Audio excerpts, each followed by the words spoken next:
Hello बच्चों, आज की वीडियो आईसीएसई क्लास 10 2023 बोर्ड्स के बच्चों के लिए है। ऑलरेडी बच्चों आपके एग्जाम स्टार्ट हो चुके हैं, बट हिंदी विषय का पेपर अभी भी आपका बचा हुआ है।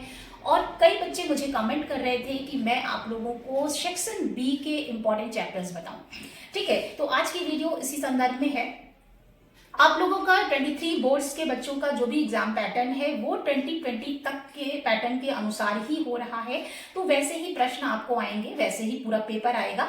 और आपके सिलेबस में बच्चों आपकी 3 बुक्स फॉलो होती है, हिंदी साहित्य सागर, एकांकी संचय और नया रास्ता। हिंदी साहित्य सागर इन 2 पार्ट्स, हिंदी साहित्य सागर गद्य भाग एंड हिंदी साहित्य सागर पद्य भाग, यानी ओवरऑल आपके 4 बुक्स हो जाती हैं। और इन चारों बुक्स से आपको 3 एक्सट्रैक्ट एग्जाम पेपर में आपके आते हैं और सभी से 4 प्रश्न पूछे जाते हैं। ठीक है, और इनमें से कोई 2 बुक आपके स्कूल से जो भी फॉलो हो रही हो या आपने सेलेक्ट की हो, उससे ही आपको प्रश्नों के उत्तर देने होते हैं एग्जाम में।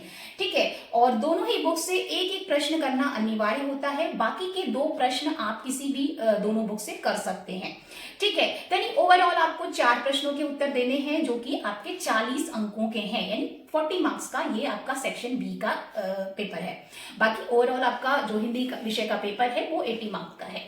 ठीक है, तो आपके सिलेबस में बच्चों देखते हैं कि जो जो भी कहानियां कविताएं हैं उसके अनुसार मैं आप लोगों को इंपॉर्टेंट चैप्टर्स बताती चलती हूँ।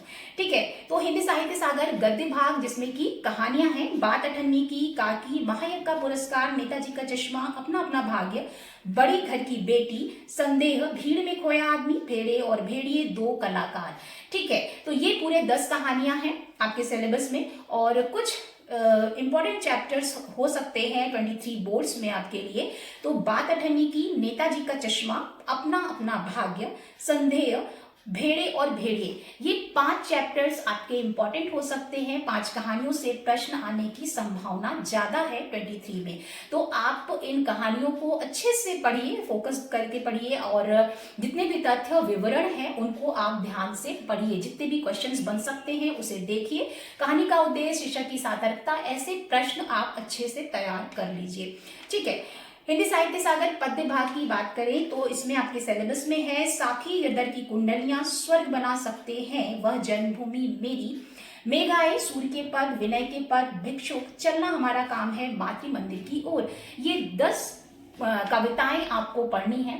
इनमें से कुछ कविताएं इंपॉर्टेंट हो सकती हैं 23 बोर्ड्स में। तो साखी गिरधर की कुंडलियां, मेघ आए, विनय के पद, मातृ मंदिर की ओर। तो ये 5 आप कविताओं को ज्यादा ध्यान से पढ़िए, इनकी पूरी एक्सप्लेनेशन को अच्छे से पढ़िए, कड़ी शब्दों के अर्थ अच्छे से ध्यान रखिए, कवि का परिचय भी अच्छे से ध्यान में रखिए। तो इससे रिलेटेड जो भी प्रश्न आएंगे आप बहुत अच्छा कर पाएंगे। ठीक है, तो इन कविताओं से प्रश्न आने की संभावना है आपको। एकांकी संचय की बात करते हैं तो संस्कार और भावना, बहू की विदा, मातृभूमि का मान, सूखी डाली, महाभारत की एक सांझ और दीपदान, ये आपके 6 एकांकियां हैं आपके सिलेबस में। और कुछ जो इंपॉर्टेंट एकांकी हो सकती है 23 बोर्ड्स में, तो संस्कार और भावना, मातृभूमि का मान, सूखी डाली और दीपदान, इन 4 एकांकियों को आप ज्यादा अच्छे से पढ़िए। इनकी जितने भी मुख्य पात्र हैं उनके विषय में पढ़िए, उनके तथ्यों और विवरणों को पढ़िए, किसने किससे क्या कहा, इस तरह के प्रश्नों को आप तैयार कीजिए। एकांकी का उद्देश्य, एकांकी के शीर्षक की सार्थकता, इस तरह के प्रश्नों को आप अच्छे से तैयार कीजिए। तो निश्चित रूप से आप एकांकी से आए हुए प्रश्नों को अच्छे तरीके से उसका उत्तर दे पाएंगे। ठीक है, नया रास्ता की अगर बात करें तो नया रास्ता उपन्यास है, 26 अध्यायों का उपन्यास है। तो इस पूरे उपन्यास को आपको पढ़ना है।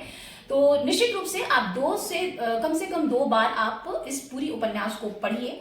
और इसके सभी अध्याय इंपॉर्टेंट है, बट कुछ अध्याय ऐसे हैं जो कि आप ज्यादा प्रश्न जिससे बन जाते हैं।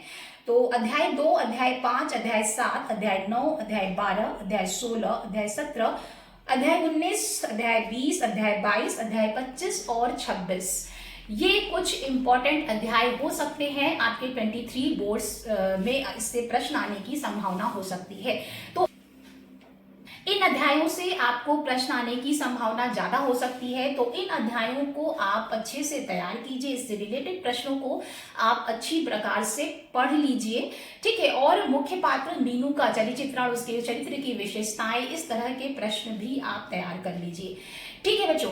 और ये कुछ इंपॉर्टेंट जो चैप्टर्स है वो मैंने आपको बताए, बट पूरा का पूरा सिलेबस आपको स्पेहांस एकेडमी के चैनल पे इसकी सारी वीडियोस हैं, क्वेश्चन आंसर की भी, एक्सप्लेनेशन की भी, तो आप उससे भी अपने एग्जाम की तैयारी कर सकते हैं, ठीक है। और मेरी ये सलाह होगी बच्चों कि आप एग्जाम में पूरा का पूरा अच्छे से तैयार करके जाइए, पूरा सिलेबस देख के जाइए, ताकि एग्जाम में आप बिल्कुल फ्री माइंड होकर के अपना पेपर दे सकें, ठीक है। तो ऑल द बेस्ट, आप सभी को मेरी तरफ से ढेर सारी शुभकामनाएं।